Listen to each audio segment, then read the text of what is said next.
Ciencias de la Salud. Como ya sabemos, antes de iniciar nuestro seminario, nuestra conferencia, en este caso seminario, vamos a presentar el video correspondiente a bioseguridad, y el protocolo de bioseguridad de este auditorio. Así que por favor, adelante.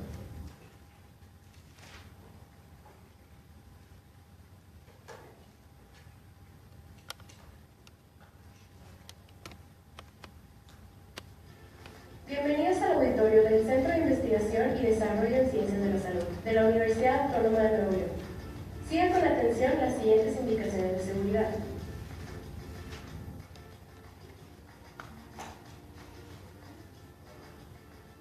Nos encontramos en la planta baja de este edificio. El auditorio cuenta con 4 salidas de emergencia, 2 en la parte delantera, a ambos lados del escenario, y 2 en la parte superior, en el área del lobby.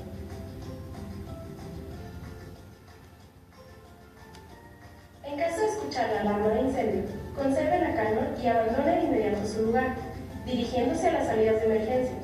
Presione la barra central de la puerta con ambas manos y recuerde, no corra, no grite y no empuje. Una vez en el exterior del edificio, diríjase a los puntos de reunión ubicados en las áreas de estacionamiento debidamente señalados y atienda las instrucciones del personal de bioseguridad y protección civil universitaria. Utilice los equipos contra incendio solo si se encuentra capacitado para hacerlo. Es importante mencionar que este establecimiento es 100% libre de humo de tabaco, por lo que por disposición oficial queda prohibido fumar dentro de nuestras instalaciones. Por respeto a la audiencia, le pedimos poner en silencio sus dispositivos móviles y para su comodidad queda prohibido introducir alimentos y bebidas a este auditorio. Gracias por su atención y esperamos que su estancia en este recinto sea placentera.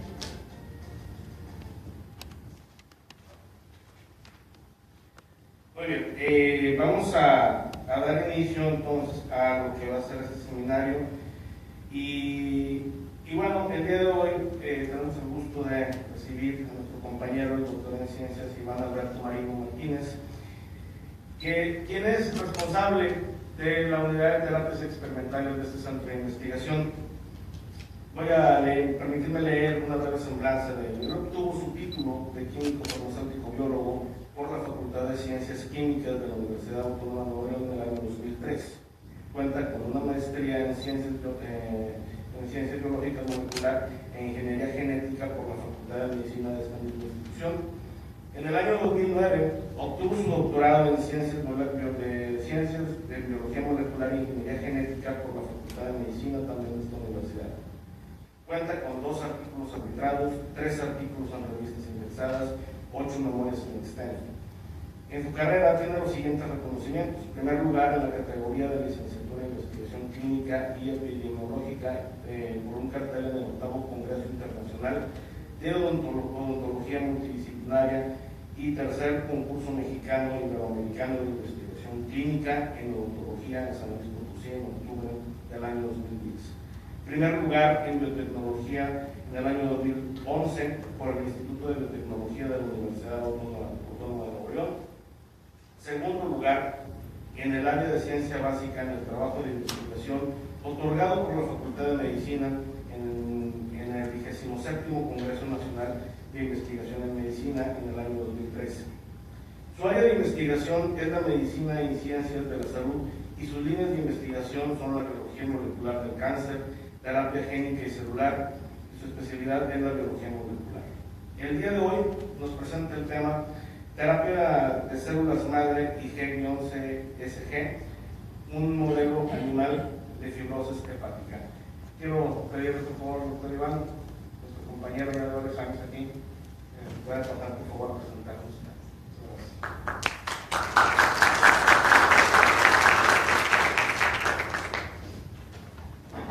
Buenos días. Bien formal la semblanza saliva. Es un gusto volver a parar aquí. Tenía ya rato que quería, pero no me daba el tiempo. Además, con el trabajo de la unidad, pues es estar vigilando que los trabajos que iniciamos hace tiempo se concluyan, y el caso del tema que les voy a presentar hoy es uno de esos trabajos que llegó a la unidad, y dentro de la unidad apoyamos en la parte de la terapia celular, del manejo de células madre, y también en algunos otros aspectos que ya no nos correspondían, pero que nos gustó involucrarnos, porque cuando llega un estudiante a nuestra unidad, con el entusiasmo de la maestra en ciencias Marcela de Luna Saldívar, pues nos gusta y nos enganchamos con los trabajos interesantes. El tema es terapia de células madre y factor de estimulante de colonias de granulocitos en un modelo animal de fibrosis hepática. Es un tema general, pero deriva de la tesis de la maestra en ciencias Marcela de Luna Saldívar, inscrita en el posgrado de la Facultad de Ciencias Biológicas. El equipo de trabajo es conformado por varias unidades. Está la unidad de hígado del doctor universitario de esta institución, la líder, la doctora Linda Elsa Muñoz Espinosa, la doctora Paula Cordero Pérez y la estudiante Marcela Magdalena de Luna Saldívar. Ella está inscrita en Ciencias Biológicas y sus sinodales allá son la doctora María Cristina Rodríguez Padilla, que es su asesora directa, la doctora Lidia Guadalupe Rivera Morales, el doctor Moisés Franco Molina, y del CIDIX estuvimos ahí haciendo una dirección, el doctor Augusto Rojas Martínez y un servidor, y tuvimos el apoyo de una patóloga del Servicio de Anatomía Patológica del Hospital Universitario, que es la doctora Gabriela Alarcón Galván. Bueno, vamos a empezar hablando del hígado. El hígado, no les tengo que mencionar la importancia, si ya llegamos a estas alturas, sabemos que es uno de los órganos más importantes del cuerpo, es el más grande, y algunas de sus actividades son el metabolismo de lípidos, la síntesis de proteínas, la formación de bilis y la detoxificación de la sangre. Y entonces ya desde ahí sabemos que es importante.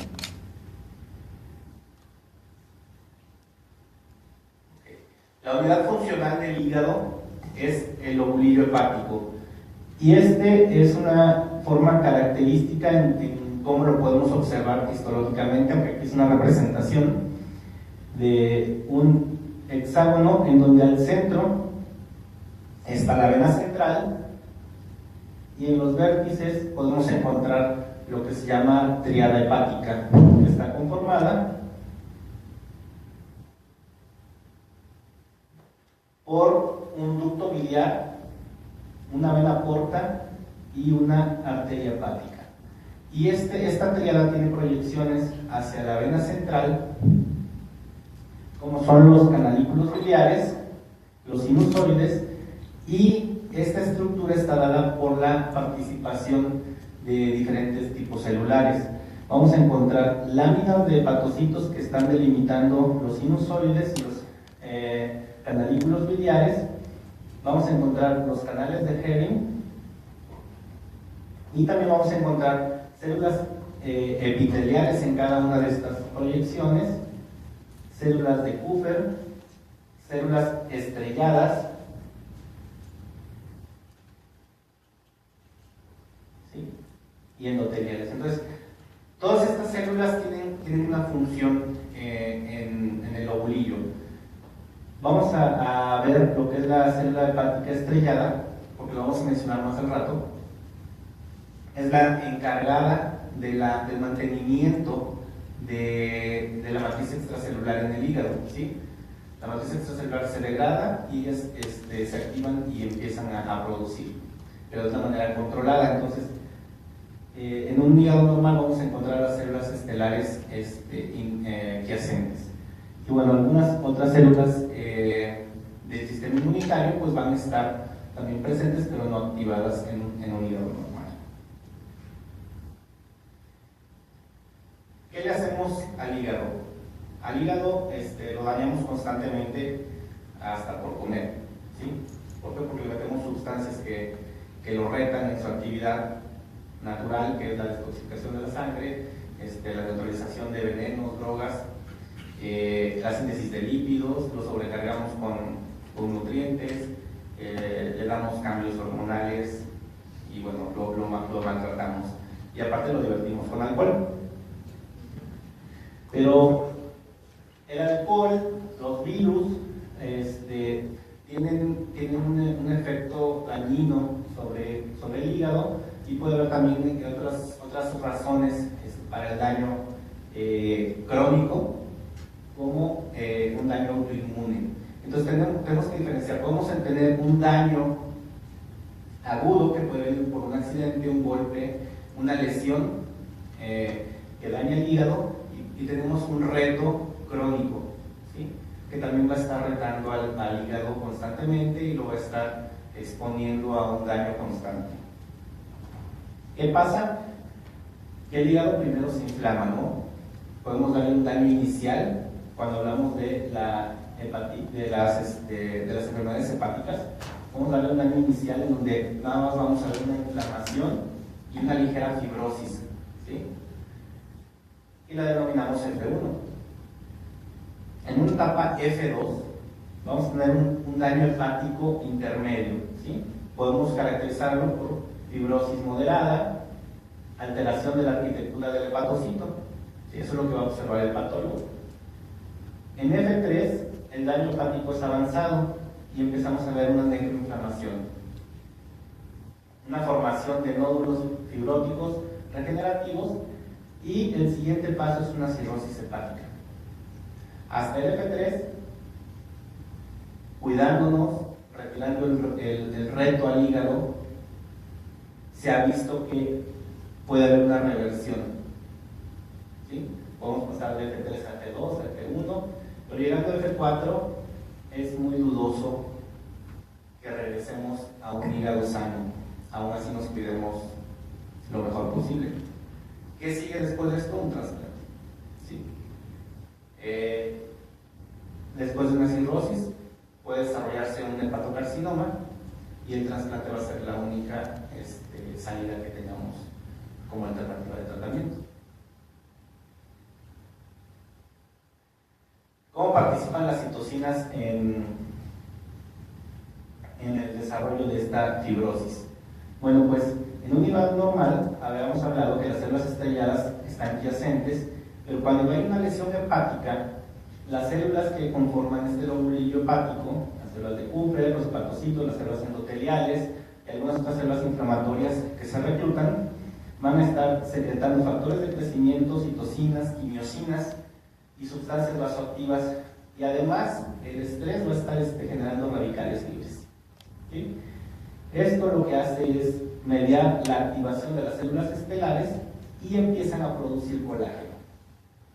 Y este colágeno empieza a generar una fibrosis, un tejido fibroso en el hígado, que si hay una reversión, como lo veíamos en las etapas de F1 a F3, puede haber todavía una degradación de este colágeno si no está acumulado en grandes cantidades, y la célula es dirigida a apoptosis.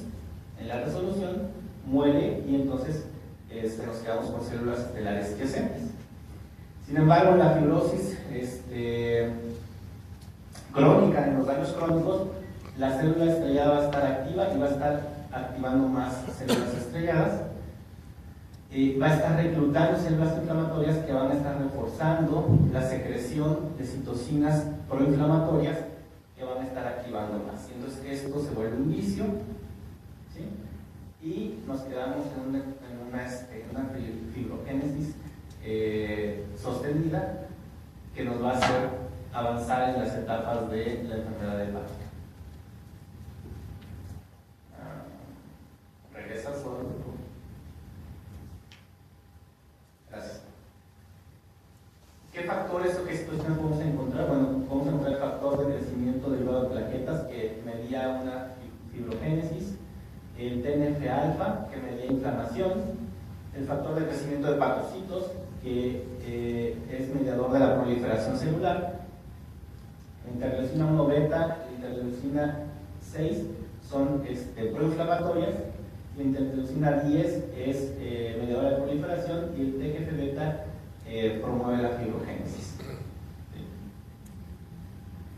Bueno, esta es una imagen de un artículo en donde ellos hacen una proyección de lo que se espera en las enfermedades hepáticas en México, y lo dividen para varones y para mujeres, y lo hacen hasta el año 2050. Y la tendencia es que van en incremento y no se ve o no se vislumbra en años próximos que las enfermedades hepáticas disminuyan, principalmente por nuestro estilo de vida y las enfermedades virales. Estamos ahorita en esta etapa, pero vamos a incrementar. Algo que también está incrementando es con la cultura de la donación, son los trasplantes, ¿sí? Son los donadores de órganos. Y, por ejemplo, aquí reflejamos del 2000 al 2016, tenemos un acumulado de 1.781 donaciones de hígado. Entonces, pues sí vamos a la alza, pero todavía estamos lejísimos de poder cubrir la demanda de órganos que se necesitan. Entonces, imagínense todas las personas que van a estar en fase F4 o que tengan un hepatocarcinoma y que no tienen un hígado de trasplante disponible. ¿Sí? Bueno, no todo es tan malo. El hígado, como les decía, pues hace maravillas, tiene la capacidad de autorregenerarse. Entonces, ante una lesión, ya sea aguda o crónica, existe un tipo celular que es las células ovales del hígado, que son depósitos de células madres y que en respuesta a un reto agudo o crónico se expanden y se diferencian para generar hepatocitos y células y colangiocitos, ¿sí? Son las células del ducto biliar.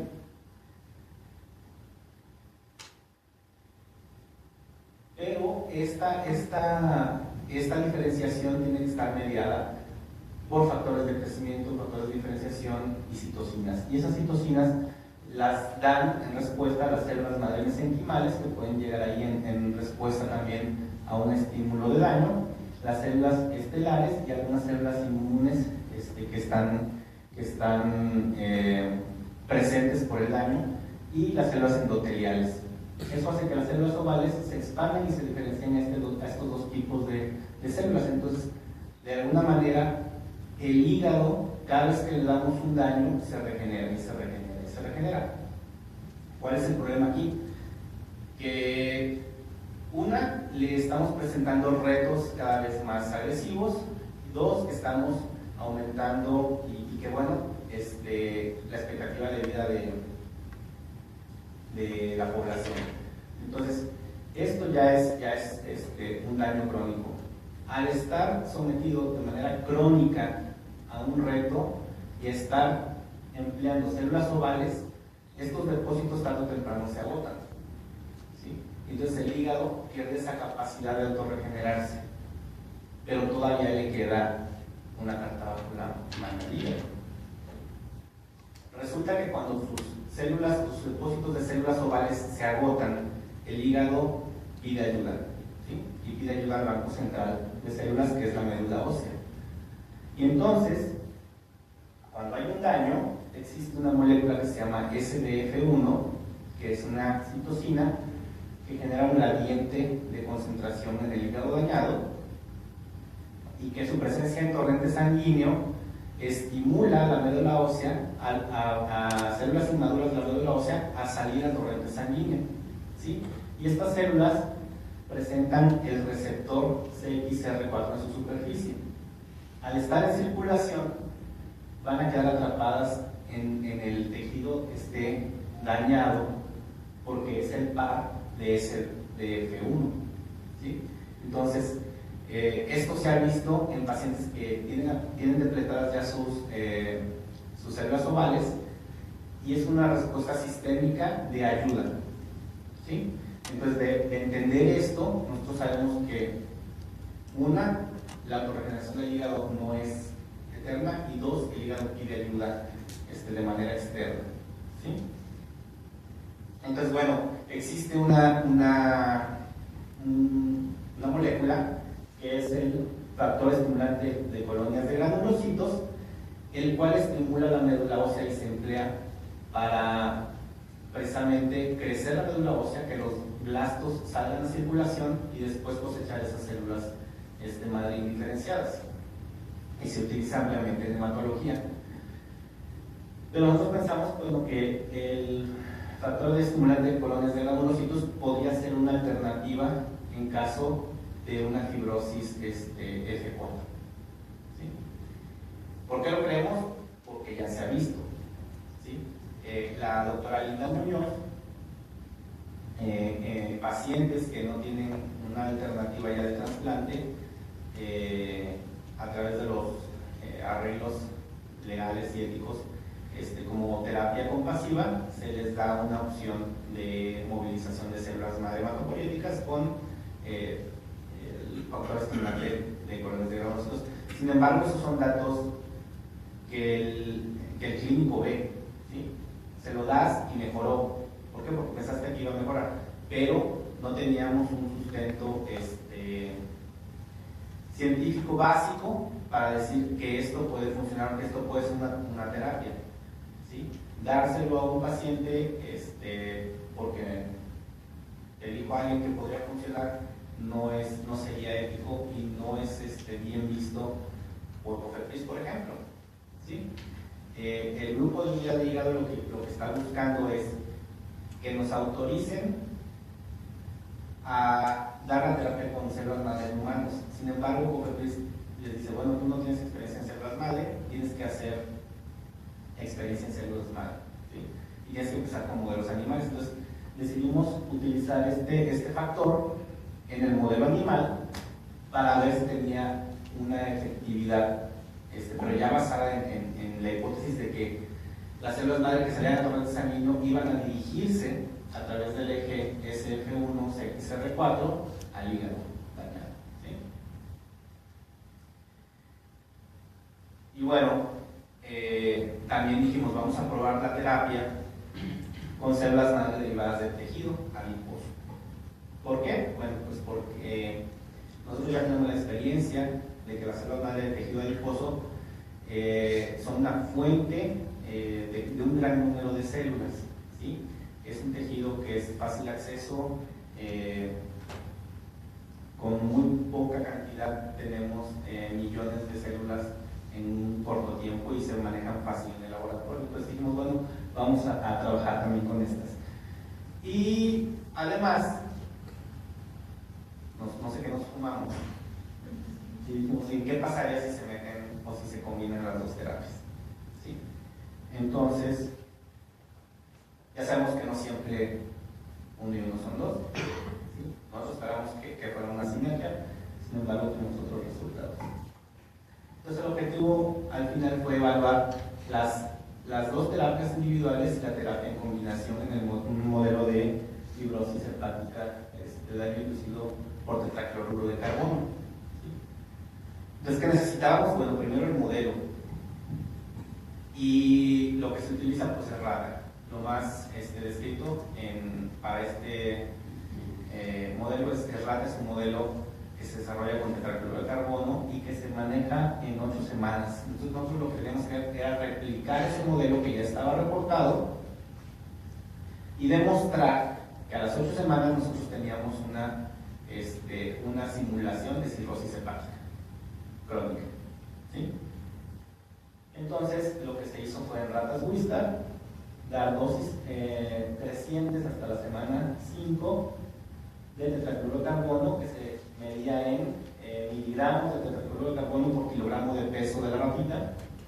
Se le daba de vía intraperitoneal en un vehículo de aceite mineral y el volumen final de aplicación eran 250 microlitros y se daba 3 dosis por semana, ¿sí? A partir de la semana 5, la dosis mayor que aplicamos fue 1000 miligramos por kilogramo de peso, se mantuvo hasta la 8ª semana.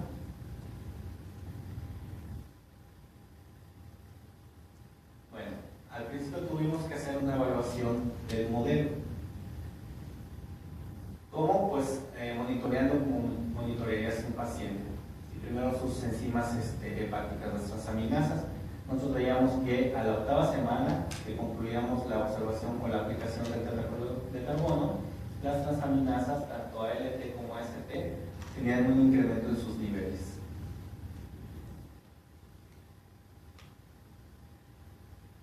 Asimismo, se monitoreó el factor de crecimiento de hepatocitos, que les comentaba es promotor de la proliferación, y tenía una disminución, si no es que se mantenían los niveles.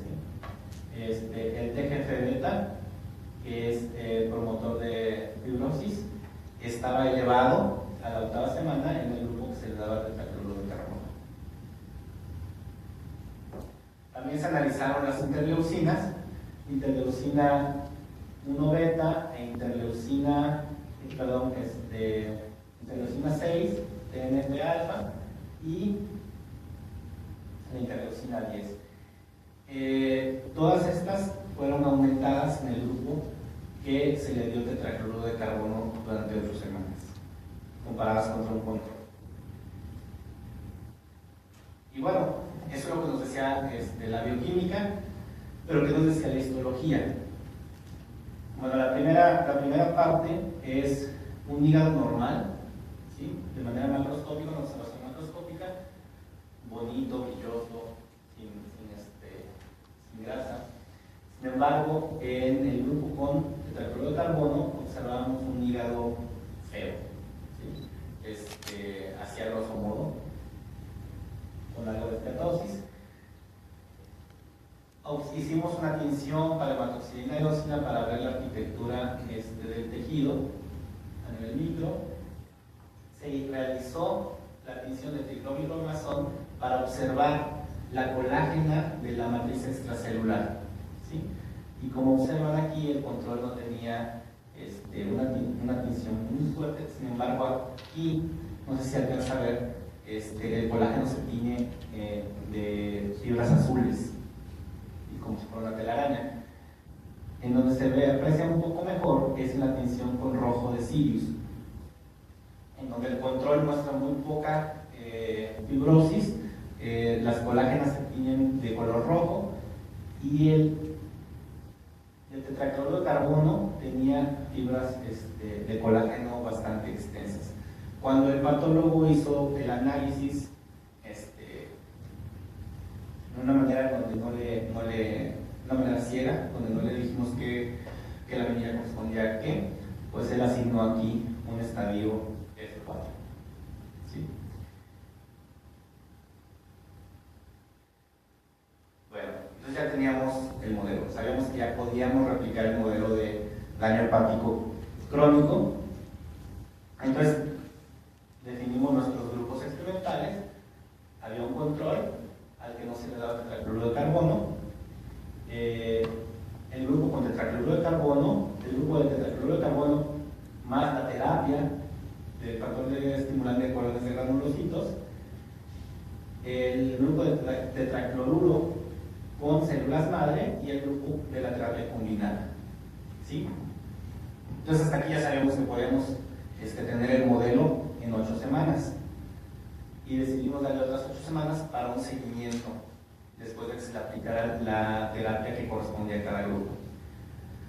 Sin embargo, definir los grupos no nos aseguraba que estos grupos funcionaran o no funcionaran o fueran lógicos, ¿sí? ¿Por qué? Porque el factor estimulante de colonias de granulocitos es de origen humano, ¿sí? Se produce para humanos, y nada nos decía que la rata iba a responder al estímulo de este factor, aunque estuvieran muy conservados, ¿sí? Entonces primero tenemos que cerciorarnos de que íbamos a tener el efecto que el factor estimulante tiene en los humanos.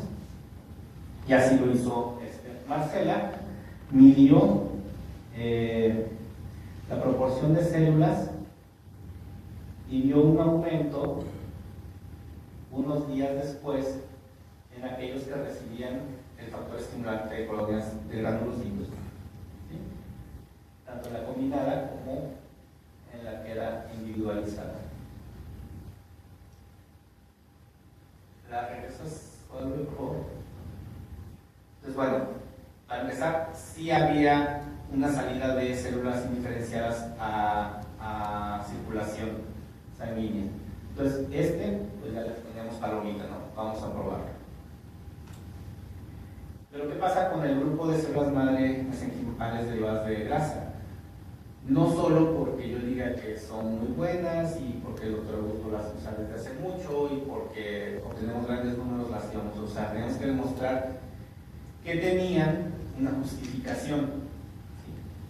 Anteriormente, con el equipo de unidad de hígado, pertenecen, bueno, al área de medicina interna, están ligados al área de medicina interna del hospital universitario. Hicimos un trabajo para intentar regenerar riñón, ¿sí? En algo que es un problema de salud, que es la enfermedad renal crónica. En ese entonces decidimos que íbamos a aplicar las células de manera directa al órgano. Entonces se le dio en ratas también la dosis de células madre directas a la circulación del órgano. ¿Qué pasó? Bueno, que la cantidad de células que estamos aplicando taponaba la circulación del órgano. Entonces el órgano, en lugar de hacerle un bien, lo sometíamos a periodos de isquemia, y al final lo que vio el patólogo fue daño por isquemia. ¿Sí? Entonces no queríamos que nos pasara esta vez con el hígado. Queríamos una manera de aplicación más sencilla y en circulación general. El problema con la rata pues es el tamaño. A lo mejor nos hubiera funcionado lo del riñón si hubiera sido un modelo más grande. Pero bueno, aquí decidimos que iba a ser aplicación en circulación periférica y lo hicimos a través de la vena caudal. Pero bueno, ponerlos en circulación periférica no nos aseguraba que iba a llegar al lugar donde se necesitaba. Entonces, por ahí hicimos un ensayito rápido que habíamos leído y para el cual teníamos los materiales necesarios, en donde a las células madre mesenquimales las tradujimos con un adenovirus que expresa la proteína verde fluorescente. ¿Sí? Entonces estas células ya eran verde fluorescentes y se las aplicamos a ratas que habían sido dañadas con tetracloruro de carbono durante 8 semanas y las comparamos contra un control que no había tenido daño por tetracloruro. Transducimos las células, las cosechamos, las implantamos en el animal de manera por la vena caudal, y 3 días después de la transducción monitoreamos en cortes de congelado de hígado la fluorescencia de las células, y pues gratamente vimos que las señales venían del parénquima dañado de las células del hígado de las ratas que habían sido tratadas con tetracloruro, y no encontrábamos fluorescencia aún y cuando habíamos metido células fluorescentes en un hígado sano, un hígado control. Y como control también utilizamos un hígado que no había sido tratado con células, más para eliminar el fondo de autofluorescencia. Entonces, bueno, esto nos decía que posiblemente si teníamos ese eje, las células sí sabían tomar elementos hacia el hígado. Y además hicimos en las células madre la determinación por Western blot de la presencia del receptor CXCR4. Entonces sí estaba presente ahí en las células madre. Utilizamos como control una célula GILA, que era lo que recomendaba la receta comercial. Entonces, bueno, también con esto ya le dábamos palomita al grupo de células madre mesenquimales y al de las terapias combinadas.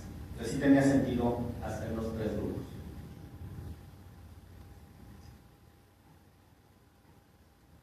¿Puedes regresarla, Guadalupe, por favor?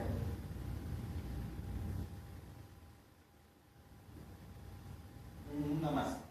Ahí. Gracias.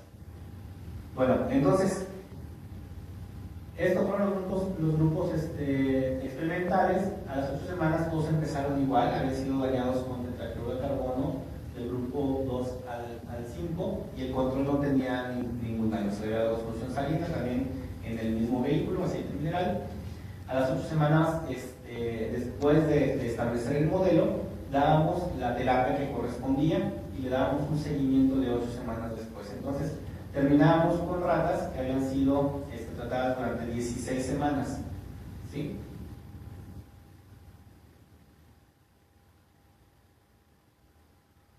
¿Cómo evaluamos los grupos de tratamiento? Bueno, igual que evaluamos el modelo experimental con las transaminasas, y observamos que tanto ALT como AST tuvieron una disminución.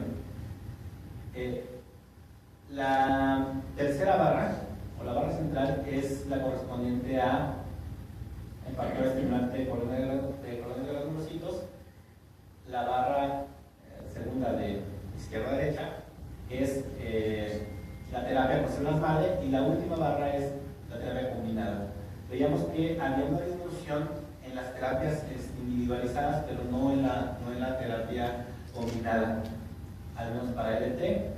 Pasaba algo similar para AST, sin embargo sí había una disminución en los niveles, acá permanecía constante.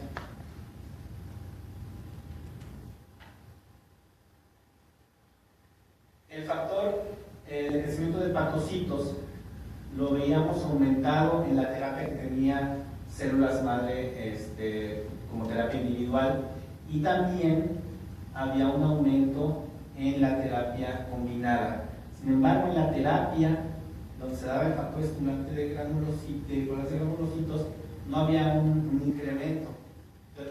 Y el incremento de la terapia combinada no era tan grande como la terapia individual de células madre mesenquimales. Lo que nos hace pensar que en efecto 1 y 1 no son 2, no teníamos un efecto sinérgico. Aquí había algo en donde se empalmaban y no dejaban que la terapia fuera totalmente exitosa. ¿Sí? El factor de crecimiento tumoral, beta, disminuía, que era lo que esperábamos, y los menores niveles era con la terapia de células madre mesenquimales de manera individual.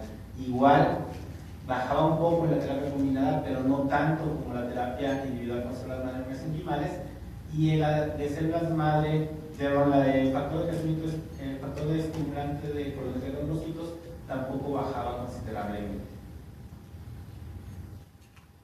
Al observar las interleucinas, veíamos que aquella que aumentaba la proliferación, que es una respuesta que necesitamos en el momento de regeneración tisular, pues estaba elevada, ¿sí? Y también otra vez en aquella terapia en donde las células madre mesenquimales se habían dado de manera individual, mientras que aquellas que tenían que ver con inflamación habían disminuido. Y volvimos a hacer el abordaje histopatológico. Aquí tenemos el control también para la tinción HIE, ciclometromazón y rojo de Sirius. Se observan el grupo con tetracloruro de carbono a las 8 semanas, el control con puro daño y sin ningún tratamiento, lo tenemos aquí representado a las 8 semanas y a las 16 semanas. ¿Por qué? Porque es un modelo animal. Y aunque el patólogo nos dijo que después de las 8 semanas teníamos un F4 en estadio de fibrosis, ¿sí?, que equivalía a una cirrosis, esas ratas todavía tenían células ovales. Yo no las seguí durante años y no las estuve maltratando durante años para asegurar que tenían depletadas sus células, sus depósitos de células ovales. Entonces, De manera natural, el seguimiento a 16 semanas de este grupo tiene una reversión, pasa de F4 a F3. ¿Sí? ¿Por qué? Porque tiene una autorregeneración. Sin embargo, el grupo de manera individualizada pasan hasta F2. ¿Sí?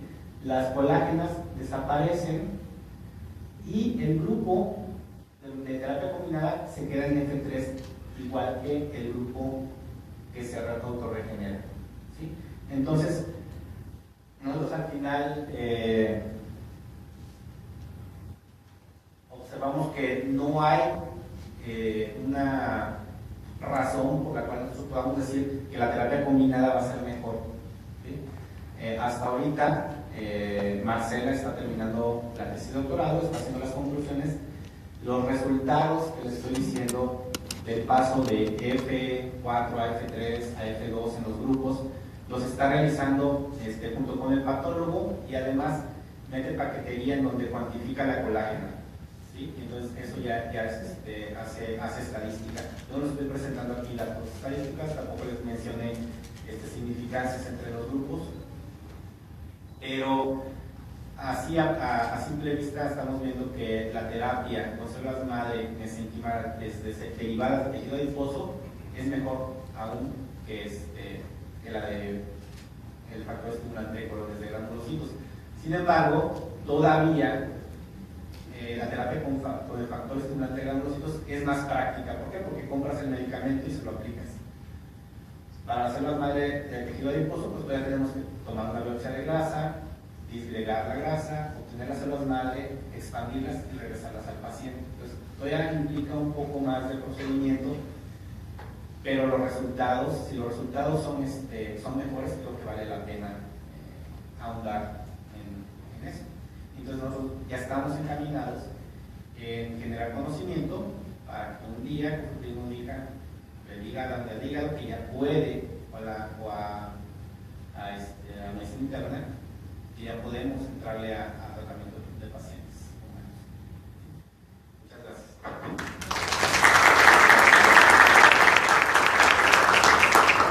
Antes de tener nuestro reconocimiento al doctor Iván, por favor, vamos a pasar a la sesión de preguntas. Mi compañera Alejandra tiene los micrófonos, por favor, si pueden levantar su mano para que ella los haga llegar los micrófonos y bueno, nos van a hablar también Guadalupe por ahí.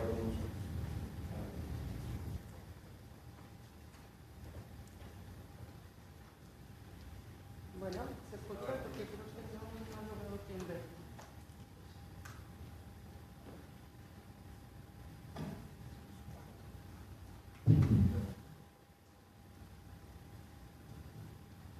Gracias. Buenos días, doctor Iván.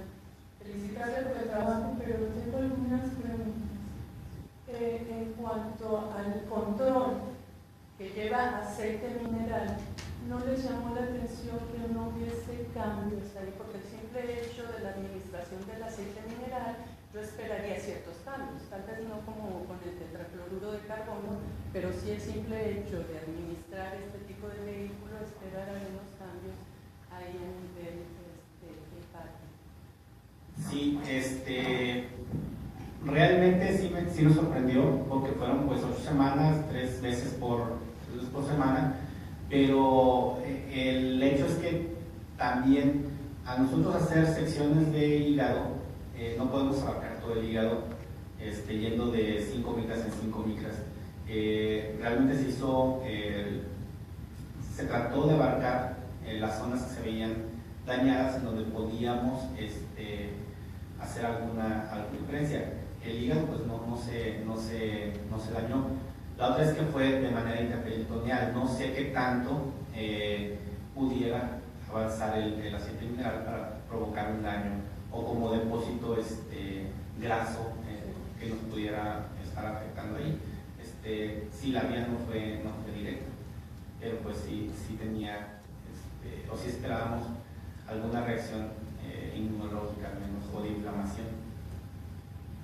Pero si fijan, no, tampoco buscamos células inflamatorias, fueron funciones muy básicas hasta ahorita. la otra pregunta, de cuando transforman a las células con la proteína verde fluorescente, ¿por qué también en el control no observaron las células? No observaron la fluorescencia de estas, si en ambos están transformadas estas Sí, células.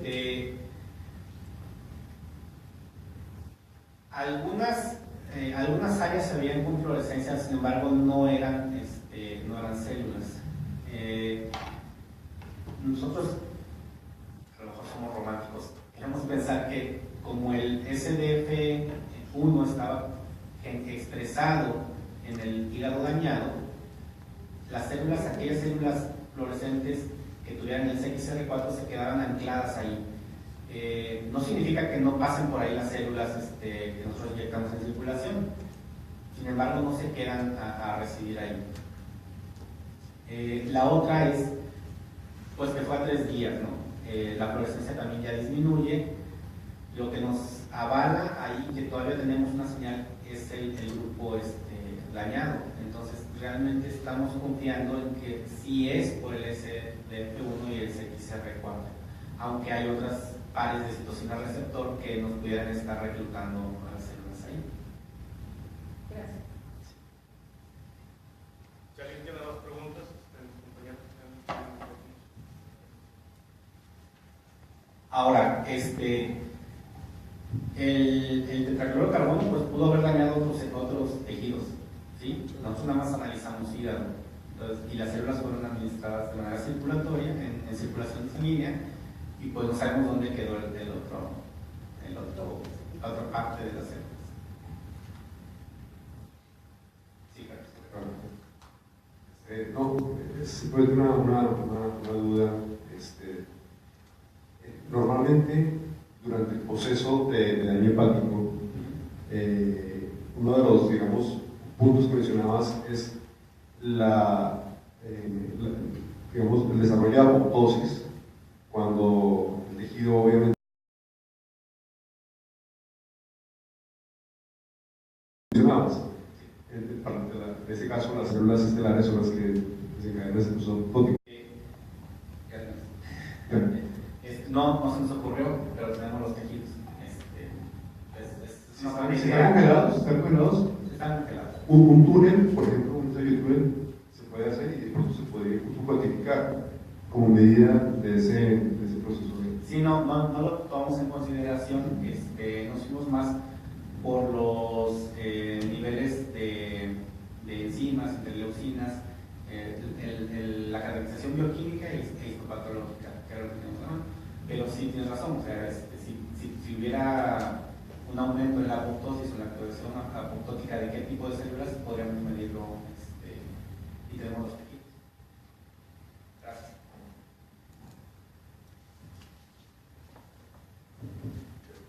Oliva, felicidades por su trabajo. Es seguramente mucho más de lo que nos mostraron. Yo solo quiero comentar algo con respecto a esta situación hepática que es mucho más frecuente de lo que muchas veces uno se imagina y es mucho más significativa desde el punto de vista clínico y es un punto de investigación muy importante hoy en todos lados del mundo. La fibrosis y el daño hepático, por cualquiera que sea la causa, es algo sumamente importante. Hay muchos grupos de trabajo en esta área y es muy bueno que aquí nosotros tengamos a alguien que está también en eso. Se busca hacerlo farmacológicamente, hacer una inducción de esa regresión farmacológicamente con resultados variables. Este es otro enfoque, otro approach, si se me permite el término, ¿verdad? Lo cual es muy importante que haya un grupo aquí. Y yo solamente quería hacer un comentario, ya lo dijo el doctor Ángeles, con respecto a los controles. No puedo ahorita sintetizar todos los que vi, pero el comportamiento sí hay que vigilarlo muy bien, cómo estuvieron los controles con respecto a lo que se encontró. Eran un poquito pequeñas, no alcanzaba a ver bien, pero sí me llamaron mucho la atención también los controles. No más poner mucha atención en eso. Sí, de hecho, la evaluación, por ejemplo, no lo incluí, la medición de la fibrosis a través de la medición de la colágena, sí muestra colágena en los controles. Sin embargo, pues para efectos de prestación uno selecciona una imagen representativa, ¿sí? Pero seguramente si nos ponemos a buscar campo por campo vamos a encontrar alguna alteración. No era inmaculado el IGAL. Si alguien tiene alguna otra pregunta o comentario para el doctor Iván, están los micrófonos abiertos para...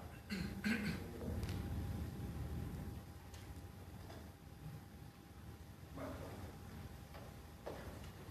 Estimado doctor Iván, en representación de la doctora Dorelia Cortés Hernández, directora del Centro de Investigación, me permito hacerte llegar el reconocimiento por la participación en este seminario, en el cual muestras el proceso de investigación que estás desarrollando junto con un equipo de investigadores de la Unidad de Catástrofes Experimentales. Y pues bueno, me da mucho gusto participar con ustedes.